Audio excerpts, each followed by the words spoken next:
my sheep hears my voice, and it's Jesus. So now, if there is anything that cannot be stopped in the world, it's what? Some of you, your destiny, your purpose is like a leaf. You are the story of your family. You are the story of Namibia that will show. The blessings you pray for, the healing you pray for, the true healing and the true blessing comes from the soul. The revelation of self breaks all chains. The source of your information, the source of your knowledge defines who you are and who you become. You are dealing with, the first thing is called choice. Okay? The battle going on here, reconciliation. God redeems us. Now he says, I shall reconcile you. Let's talk about the virus of fear. The virus of fear. When you are dealing with a crisis, and when you're dealing with a crisis, the first thing we discover about people is what we call self-leadership. Self-leadership. Within the crisis is when we discover those that are leading us and how each one of us are leading ourselves in terms of analysis of the situation, analysis of the information and what is around us, and how we navigate through the crisis and how to survive. We are dealing with fear. You will realize across history that fear is the greatest pandemic, is the most dangerous virus human race faces. I'll tell you that most of the time, in failure, in death, in sickness, in relationship, any aspect of life, the moment fear enters, the moment insecurity enters, then the foundation of a human race, the foundation of that family, the foundation of that person is now shaken, has been hit by earthquake. It's on a turbulent. It's like walking on thin ice. The moment the virus of fear enters a human heart, the foundation has been hit by earthquake. Anything, you are gullible to anything that comes. Now, let me bring a resemblance of what fear is. A human body is controlled by the immune system. The immune system of a human body, it is the very thing that runs the human life. Every disease, every virus, every element out there,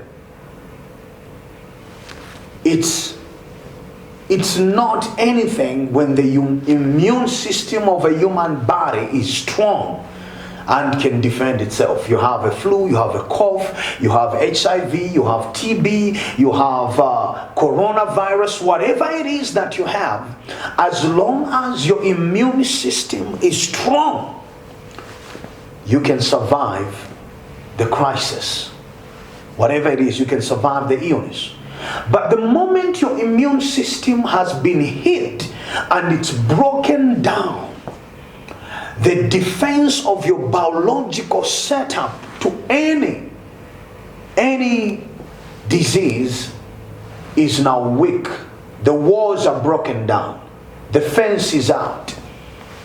Now, that is biological setup. So, in the spiritual setup, because faith, hope is a spiritual thing. You can't see it and you can't touch it. And actually, I should tell you, it's more stronger and more powerful than your biological immune system. Faith and hope is more stronger and more powerful than your physical, biological immune system.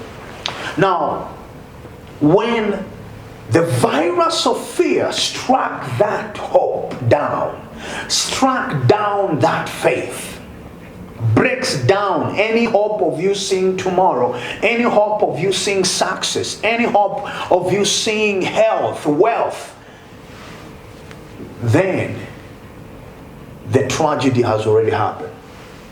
The moment the foundation of your faith and hope has been broken by fear, the virus of fear, then the next thing you should see, it is the barrier.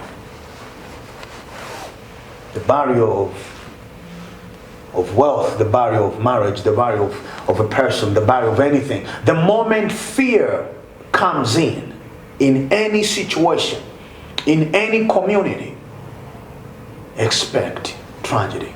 That's why we use words like security, social security, financial security, spiritual security, relationship security, health security. There must be a secure walls, or the walls that secure you. And we have come to realize in this crisis that sometimes there is no money, there is no government, and there is nothing else that is created by human hand that can save you. At this moment, realize that God is God, whether you believed in Him or not. And He comes and says, I did not give you the spirit of fear, but of love, power, and sound mind. So, I want you to understand how dangerous fear is. Fear is a pandemic, greater actually than any pandemic, like any disease. Once it destroys the stronghold, the foundation of your hope or your faith, your aspirations, then anything is possible. Anything is possible. Let me go a little bit further to highlight to you that fear is a spiritual virus that is easily transmitted in the society. Easily transmitted. We talk about coronavirus being transmittable, but I'm telling you, fear is deadly and easily, swiftly transmitted within the society. It takes one click, one false information, and spear spread out. Misinformation, misleading the masses, and everybody just waiting, on their WhatsApp. What's going to happen next? What's going to happen next? The first thing fear does when it comes in, it brings panic. Okay? You panic. What is panic? I'll use a simple word. Chaos. Panic is you don't know where to touch, where to stand, what to hold on to. Everything around you is crumbling. So you panic. You touch this, you touch that, you don't know. And when panic comes in, it also makes you fail to do an inner inventory. Hear me and hear me correctly. When panic comes in, you fail to do an inner inventory, analysis of your inner strength. When the Bible says, greater is He that is in me than that is in the world, you will fail to realize where you are standing within you and who is inside you. It didn't matter when Shadrach, Meshach, and Abednego were thrown in the fire. They just knew greater is that is in me than the fire that is surrounding me physically, because of their faith. So fear fails you to do an analysis. So you begin to depend on the misleading information everywhere, because you fail to do an assessment around you. That is the first thing fear does. The second thing fear does when it comes into your life, it makes you to see as if everybody around you is your enemy. So when fear comes, it begins that anything you see that doesn't look your imaginary is the enemy. Yes, even what could help you, even the person that could help you, even the information that could help you, because of fear, you don't have a clear sight to see even what is in front of your nose. That's what fear does. Everything becomes your enemy. Everything. Literally everything. And I should say that almost everybody. When you hear a knock at your door, you know, even if it's somebody who is bringing hope, everybody seems to be your enemy. That's the second thing fear does. The second thing fear does. I'm reminded when Joshua was fighting, and some two men came, and the question was asked, are you with us or against us? Because we are in a war. I don't know who is on my side physically. So fear does is that it makes you question everything. Yes, first, you can't do proper inventory of what is around you and what can help you. The second thing is that it makes you question everything, and it seems like everybody is against you. Everybody is now your enemy. That is what fear does. I've seen that the cooperation, okay, the networking, the coming together becomes very difficult in the crisis of fear and panic, because you don't know where you are running to and who you are running to. Yeah? You don't know where you are running to and who you are running to. So, the number 3, what fear does is it makes you believe. This is what fear does. Number 3, it makes you believe that there is no way out apart from death. The number 3 that fear does is that it makes you believe that there is no way out apart from disaster.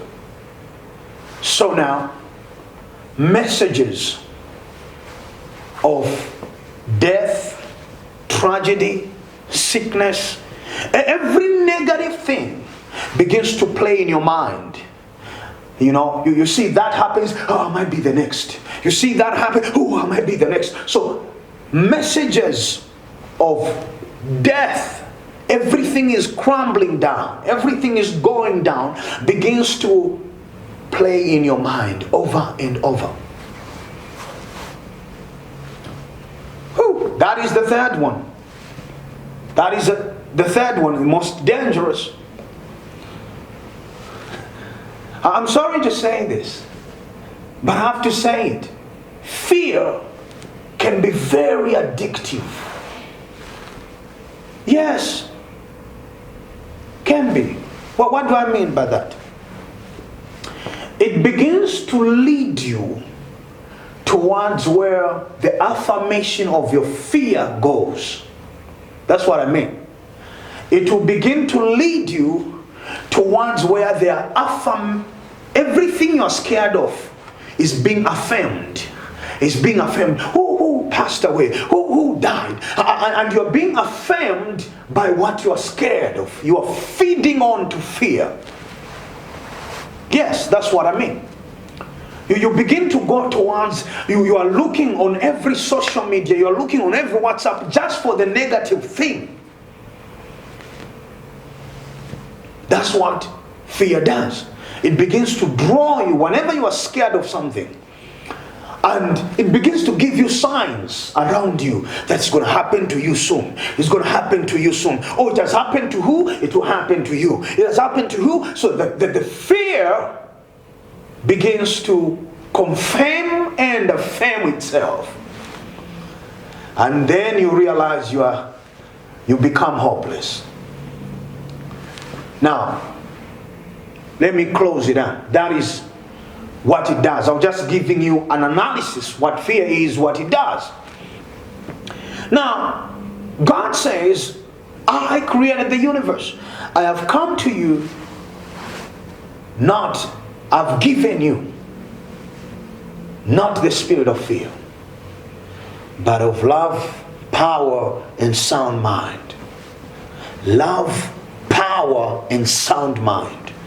And I want to illustrate the two things in that verse that are very, very powerful. He says, I didn't give you the spirit of fear, but of love and power. Now, first thing is love. You can't dwell in love unless you dwell in faith.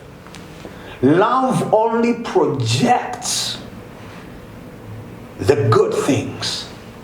You can't, in love, you can't project the negative.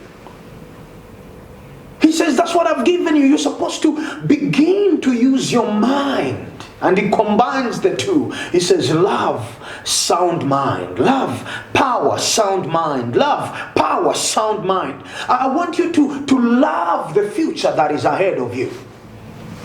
I have plans for you, not to destroy you, but to give you a better future. You will live and not die. You will live and not die. Look beyond. Look beyond. That's what love is. Love is about progressive future, progressive tomorrow, better tomorrow. That's what love of yourself, love of your brothers, of your community is. And he says, and sound mind. Sound mind. A mind that is not weak to anything. A mind that is stable to analyze and say, you know what? There is more power in me. There is more greater in me. The He that created me is above, is my shield, is my stronghold, is my strong tower. Yes. That's what love and sound mind is. I look at progressiveness. Progressive. You look at progressive. You can't afford. So they that survive, they that survive the darkness, the clouds, they that survive the storm, is them that can say, can I walk on water when everybody's sinking? They have love of themselves, and they have love of Him that is in them, and they have love of the future that they see, and that begins to play in their head. They say, you know what? Life is so good. He came that we may have life in full, life in abundance. He came Who? For so loved the world, for God so loved the world that he gave, that we may have life and life in full. That is faith. That is faith. Now, as much as fear is spiritual, oh, I got something greater that is spiritual. Faith is above fear. Love is above fear. Ooh, love conquers all things. Oh, love can conquer the graveyard. Love can conquer the sickness. Love can conquer anything. It's the same love that rose from the grave on the third day. The same love. For God is love. And he says within that love flows the sound mind. Think positively. Think future. Think progressive. You pass through. And this shall pass. And I'll remain standing. Confess that on yourself. Declare that on yourself. Live in belief, in hope, and let fear be cast out. The fear of sickness, the fear of death, let it be cast out of you. And drown in that knowledge. The 365 verses, you shall not fear. I have faith in him who has brought me this far. Have faith, believe, have hope, look forward. Whether you are laying in that bed, just look forward as you are laying there. Say, tomorrow will be greater. I'm planning for my tomorrow. I'm planning for my future. Have a progressive. The body may be weak, but your faith, your spirit should be strong. And begin to declare, confess, affirm, confirm, progressive. Better tomorrow, better future. And believe me, Yahweh God will not let you go down. Believe me. Confess that. Confess that.